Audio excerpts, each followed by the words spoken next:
The world is warming at an alarming rate.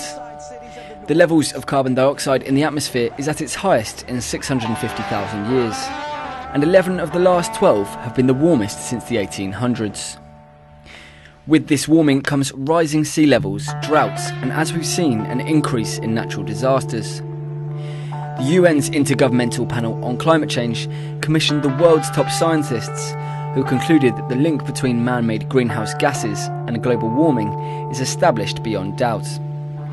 The fact that governments worldwide are united in agreements such as the Renewable Energy Directive and the Kyoto Protocol is proof that the threat is real.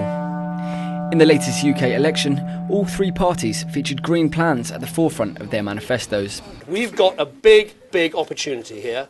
I want us to be the greenest government ever. A very simple ambition, and one that I'm absolutely committed to achieving.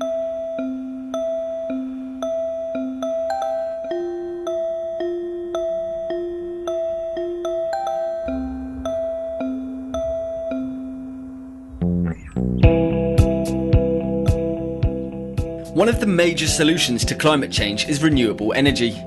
In the Coalition's Climate Change Action Plan, they've identified that they want 15% of the UK's energy to come from renewables, and over a third of that to come from wind. However, the success rate for onshore wind applications has fallen by more than 50%, and the battle for planning permission across the country is causing major problems for wind energy.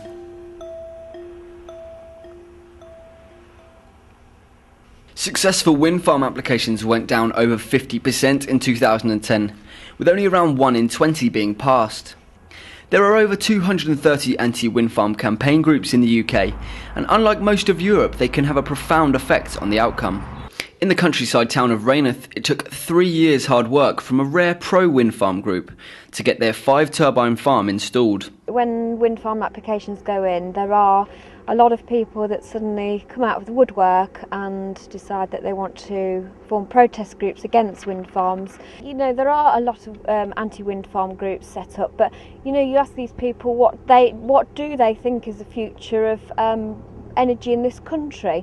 Some of them will say nuclear. Well, we only know that what's happened in Japan, that it's absolutely dangerous, expensive and dirty, and we still don't know what to do with the waste. So anybody that rejects a wind farm in their backyard, I'd like to ask them what they do think is a sustainable form of energy in this country if we want to keep turning on the lights. The Coalition government have made big renewable commitments in their manifesto and have made some positive strides. Their feed-in tariffs, for example, are designed to reward renewable energy users. However, the government has abolished the Infrastructure Planning Commission, which had begun to address some of the faults in the complicated planning for wind farms. They're looking to reform large amounts of planning law as part of their localism bill, but industry experts are concerned that the localism bill will actually hand more power back to the anti-groups, such as Too Big, Too Close in Burton Joyce. First of all, it will not only ruin the view, but it'll actually cause a great deal of difficulties for those on Nottingham Road who will suffer from shadow flicker. It will cause a great deal of difficulties for those who want to use the popular sports field, because they'll be distracted by the movement of the blades and it could be dangerous. As it happens, I'm actually against wind turbines anyway, because I think they're a hugely subsidised way of developing an energy that's not really sustainable in this country. The performance of wind turbines, generally speaking, is very, very poor in the winter when it's really cold. Consequently, we have to have other plant that has to generate the energy that they can't generate at the times when we need the most energy. So we're duplicating plant all over the UK because we've got an obsession with wind, and there are lots better renewable energies than wind. Even those opposing projects want to see a more sensible planning policy. The wind farms are about being developed in certain places where it makes sense for the commercial companies to actually do it. And if you look at Severn Trent here, it makes commercial sense for them to do it. It doesn't necessarily make planning sense, and it doesn't necessarily make any sense for the local people. I think what people want to see is, as I say, a sensible energy policy, which means applications are made in reasonable and sensible places.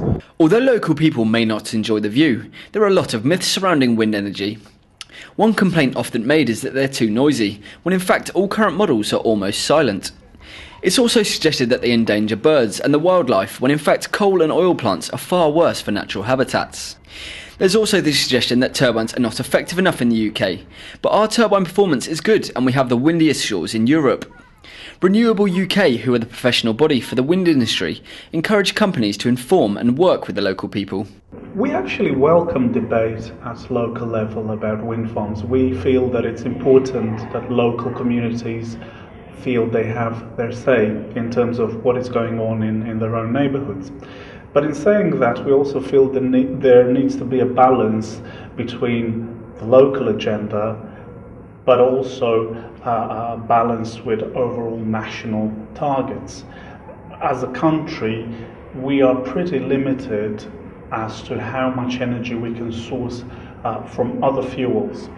And what we now need to do is really pull out all the stops to try and maximise production of energy from wind. This is an indigenous free source of energy, and the more we get out of it, the more we will be able to reap a dual benefit of energy security and economic opportunity. One area where UK wind power is not declining is offshore. Last year, the largest offshore wind farm in the world was opened in Kent, and there are a number of even bigger projects in the pipeline. Despite being the leading force in offshore wind, industry experts believe that there are flaws in the offshore consenting process too. When we first wanted to build Scroby Sands, there was an awful lot of work we had to do. In fact, it took about 9 years to get planning permission to build the wind farm and less than a year to actually construct it. But even today, there's still a very, very tortuous route to go through to build wind farms. For offshore, you'll only get the major players that will have the money to develop the sites to build and put all that money in up front to develop the sites and build them. The coalition government have committed to using 15% of renewables by 2020, with around a third of that coming from wind. But with a troubled economy and a lack of direction in planning law, can these targets be achieved? Well, I hope so. We're at 8% at the moment. Obviously, we're not growing wind farms fast enough when you consider the rest of Europe. I think the jury's still out about the current coalition government. They certainly made no major bold steps to encourage the industry and to push projects forward. But there's a lot of planning that's going through, there's a lot of legislation that's going through, the phasing out ROCs and bringing in the feed-in tariffs, so I think it's still very much early days. We can now easily achieve our 2020 targets. The technological capabilities are here. Actually, the technology that can deliver on these targets is already operational. You know, we have something like more than 1 gigawatt of offshore wind. We have 4 gigawatts of onshore wind. A lot of thinking, a lot of high quality work is already going into meeting these targets. So we can see that both industry stakeholders, shall I say, industry stakeholders and government are serious about this, and that really inspires confidence.